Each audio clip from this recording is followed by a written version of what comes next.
නිකම් මහින්ද රාජපක්ෂ උනත් මහින්ද රාජපක්ෂ මහින්ද අතක තියාගන්න. අත මේක ලොකු නෑ. අද ක්ලීන් ශ්‍රී ලංකා කියලා ඒ වැඩේ ඒ විදිහටම කරනවා.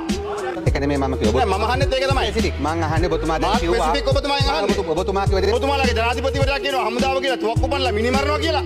මොකද්ද මේකේ තේරුම? මේක රටක්. මේක රටක් කරු කතානායකතුමනි. ඔබතුමාලගේ ප්‍රශ්නයක් තියෙනවා නම් ආරක්ෂක කවුන්සිලේ කතා කරගන්න. දැන් ඔබතුමා පොලිසිය පාර ඇමති යහපාලන ආණ්ඩුවේ දූෂණ මර්දන කමිටුවේ සභාපති. ඒ කාලෙත් මෙතුමා තමයි ওই පරීක්ෂණ කරුවේ.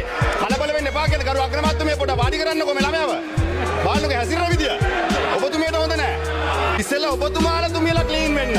ඔබතුමාලා තුමියලා ක්ලීන් වුණාට පස්සේ රට ක්ලීන් කරන්න පුළුවන්.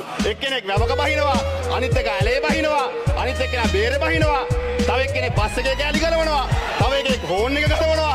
ගලවලා කියනවා මෙන්න ක්ලීන් ශ්‍රී ලංකා. මෙන්න ක්ලීන් ශ්‍රී ලංකා කියලා. ඉඳ කරු කතානායකතුමනි